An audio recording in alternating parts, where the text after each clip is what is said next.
एक पुरानी कहावत है जो कि हम में से अक्सर लोगों ने कई बार सुनी होगी कि जो लोग हिस्ट्री नहीं जानते वो हिस्ट्री को दोहराते हैं।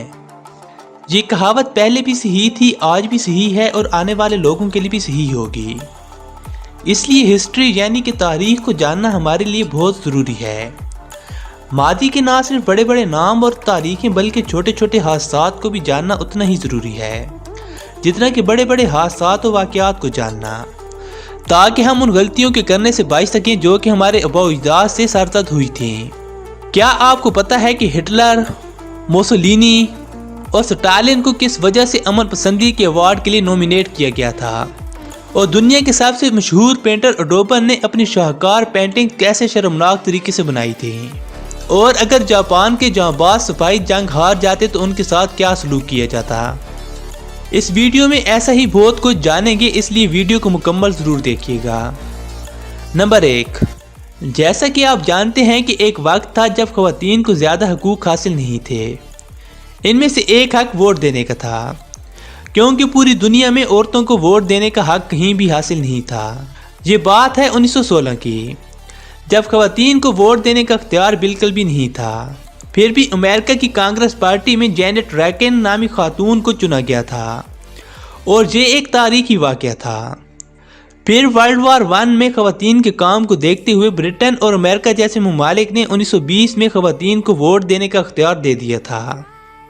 नंबर 2, अगर आप कहीं काम कर रहे हैं तो आपके लिए ये जानना ज़रूरी है कि नींद पूरा करना कितना ज़रूरी होता है, क्योंकि माजी में ऐसे बहुत से वाक़यात पेश आ चुके हैं जिनकी वजह नींद की कमी बनी।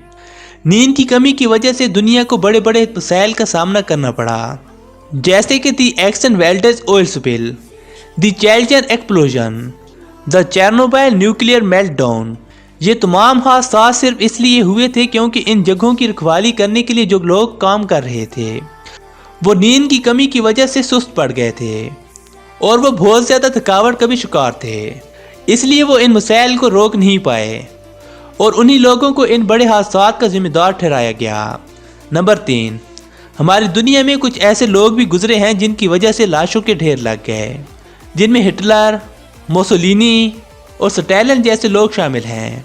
फिर भी आपको ये जानकर हैरत ज़रूर होगी कि इन तीनों हिटलर, मुसोलिनी और स्टालिन को नोबेल पीस प्राइज़ यानी कि आलमी अमन अवार्ड के लिए चुना गया था, मगर उनमें से कोई भी अमन पसंद इंसान कहा जाए तो इस बात की दूर दूर तक कोई उम्मीद नज़र नहीं आती। लेकिन इन तीनों को सिर्फ इसलिए चुना गया क्योंकि नोबेल अवार्ड्स के कवानीन के मुताबिक किसी को भी किसी भी अवार्ड के लिए नॉमिनेट किया जा सकता है। Number 4, John James Audubon. अगर आप एक आर्टिस्ट या पेंटर हैं तो आपने इनका नाम ज़रूर सुना होगा, क्योंकि ओडोबन एक ऐसे आर्टिस्ट थे जिन्होंने परिंदों की ऐसी पेंटिंग्स बनाई जो कि दुनिया भर में मकबूल हुई, जैसा कि आप वीडियो में मौजूद पेंटिंग्स को देख सकते हैं। है ना सब कमाल की? इसलिए दुनिया इस ओडोबन को एक अजीम पेंटर के तौर पर जानती है। लेकिन आपको ये जानकर ज़रूर हैरानी होगी कि ओडोबन ने ये पेंटिंग्स कैसे बनाई थी। आप ज़रूर कहेंगे कि ये किस तरह पागल इंसान था, क्योंकि ओडोबन जिन परिंदों की पेंटिंग्स बनाता था वो पहले उस परिंदे को मार देता, फिर उस मरे हुए परिंदे को एक अच्छी पोजीशन में बिठाकर या लटकाकर उसकी पेंटिंग बनाता था। और कई लोग तो ये भी कहते हैं कि ओडोबन ने ना जाने कितने परिंदों को मारकर अपनी पेंटिंग मुकम्मल की थी, लेकिन फिर भी दुनिया इसे एक अजीम पेंटर और आर्टिस्ट के तौर पर याद करती है, जो कि हकीकतन शर्म की बात है। नंबर 5, इस तस्वीर को ज़रा गौर से देखिए और तस्वीर को देखने के बाद आपको क्या महसूस होता है कमेंट्स में ज़रूर बताइएगा।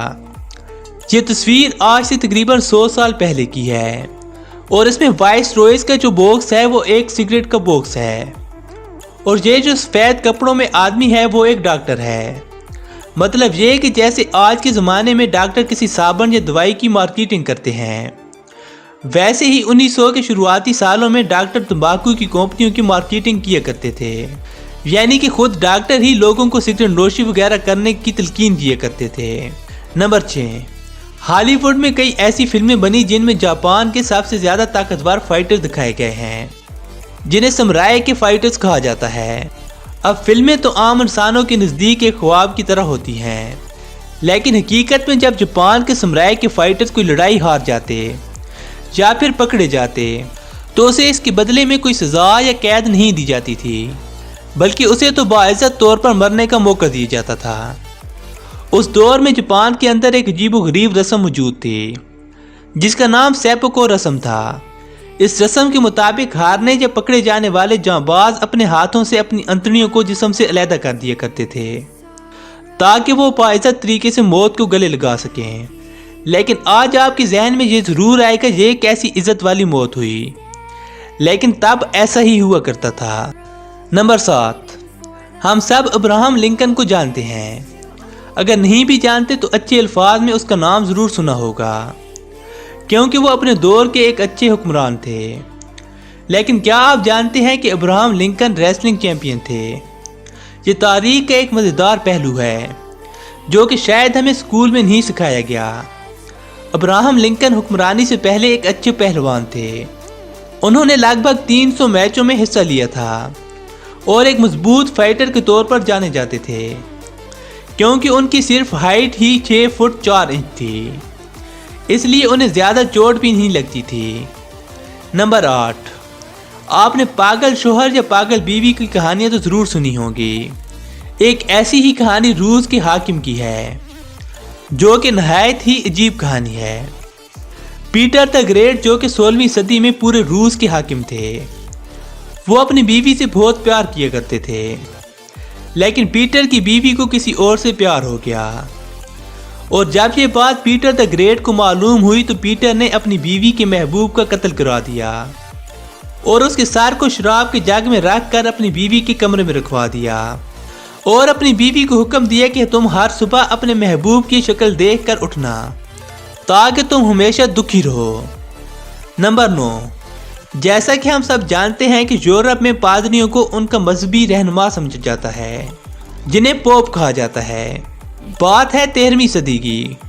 اس وقت پوپ کی جگہ چوتھے پوپ گریگری نے سنبھالی تھی، لیکن نہ جانے اسے ایسا کیوں لگا کہ کالی بلیاں شیطان ہوتی ہیں جو کہ یورپ کے لیے بری تقدیر کی وجہ بنے گی۔